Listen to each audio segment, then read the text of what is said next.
¿Hay un juicio inmediato después de la muerte? ¿O serán todos juzgados al final de los tiempos? Y si el juicio es hasta el final de los tiempos, ¿qué ocurre en el estado intermedio entre la muerte y la resurrección?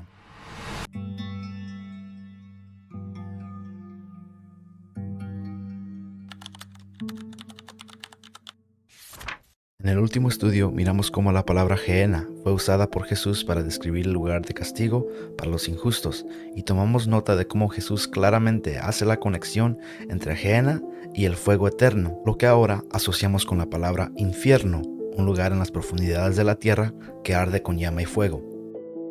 Como en Mateo 5:22, donde Jesús dice Gehenna de fuego, o en Marcos 9:47 al 48, donde dice que en Gehenna el fuego nunca se apaga, o en Mateo 18 del 8 al 9, donde una vez más dice Gehenna de fuego y lo asocia claramente con el fuego eterno. Ahora contrastemos esto con la idea del Seol. En los últimos estudios miramos que la palabra Seol ocurre 66 veces en el Antiguo Testamento. La palabra equivalente griega Hades se encuentra 10 veces en el Nuevo Testamento. Si hacemos la cuenta, son 76 veces en total. Y si escudriñamos las escrituras para encontrar una conexión con fuego, solamente lo vemos en una ocasión, en una parábola. ¿Por qué? Porque el Seol o Hades no se refiere a un lugar literal, sino que es la representación de la muerte, que en torno puede representar muchas otras cosas, como el descender al polvo de la tierra, la oscuridad, la destrucción, el hecho que el destino de la persona está sellado hasta el día del juicio. Este entendimiento es el más consistente con las 75 otras veces que encontramos esta palabra. La única forma en que se puede interpretar correctamente las escrituras es al aplicar el contexto de las 75 otras instancias a la una, y no la una para definir las demás 75, que dejaría muchas de ellas sin sentido ni explicación. En la parábola del rico y Lázaro, Jesús usa la palabra Hades y no Gehenna, porque en la ilustración el rico estaba en el estado intermedio entre la muerte y la resurrección, no en el infierno literal. El destino de su alma sellado hasta el día del juicio, cuando verdaderamente sería arrojado a las llamas. Pero para ilustrar la conversación hipotética que ocurriría si estos dos personajes pudieran hablar, Jesús usa la palabra Hades porque aún no era el tiempo en el cual Gehenna sería instituido como el castigo eterno para los injustos. Por eso es parábola, porque es una ilustración, no literal. Ahora vamos a enfocarnos en otra frase que Jesús usó para referirse al castigo para los injustos: el llanto y el crujir de dientes. En el último estudio leímos las 7 instancias que Jesús usó la palabra Gehenna para referirse al infierno. Ahora miraremos las 7 instancias en que Jesús usa esta frase para referirse a lo mismo, y tomemos nota de cuándo exactamente es que ocurre esto. Por ejemplo, en Mateo 13, cuando Jesús les explica la parábola de la cizaña a los discípulos, les dice: de manera que como se arranca la cizaña y se quema en el fuego, así será en el fin de este mundo. El Hijo del Hombre enviará a sus ángeles y recogerán de su reino a todos los que causan tropiezo y a los que hacen iniquidad, y los echarán al horno de fuego. Ahí será el llanto y el crujir de dientes. ¿Y cuándo ocurre esto? En el fin de este mundo. Más adelante en el versículo 49 al 50 dice: así será el fin del mundo. Saldrán los ángeles y apartarán a los malos de entre los justos, y los echarán al horno de fuego. Ahí será el llanto y el crujir de dientes.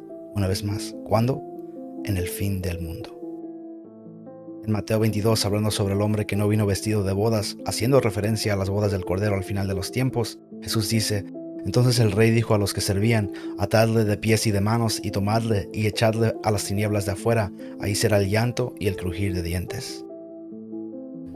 Mateo 24 del 50 al 51 dice: vendrá el Señor de aquel siervo en el día que no le espere y a la hora que no sabe, y lo cortará por en medio y pondrá su parte con los hipócritas. Ahí será el llanto y el crujir de dientes.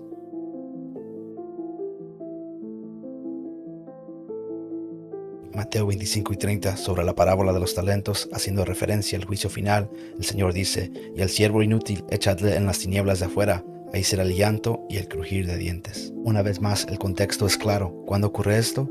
En la venida del Hijo del Hombre. Los últimos dos pasajes son muy similares e interesantes. Mateo 8 del 11 al 12 dice: y os digo que vendrán muchos del oriente y del occidente, y se sentarán con Abraham e Isaac y Jacob en el reino de los cielos.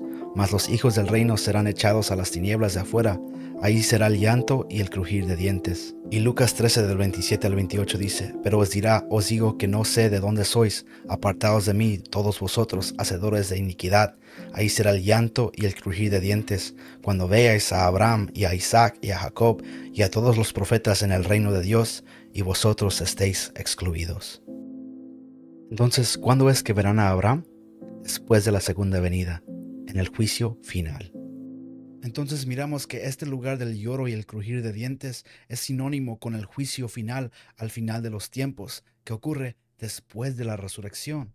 Y Jesús dice, entonces verán a Abraham, a Isaac y a Jacob y a todos los profetas en el reino de Dios. Entonces, interesante que este pasaje ocurre solamente unos capítulos antes de la parábola del rico y Lázaro, la parábola donde el hombre rico ve y habla con Abraham. ¿Acaso el hombre rico era la excepción? ¿O será que Jesús simplemente ilustraba una conversación hipotética entre dos personas muertas? Sin duda este juicio vendrá para todos, pero según la Biblia, este juicio no ocurre hasta después de la resurrección, y sin juicio no puede haber castigo.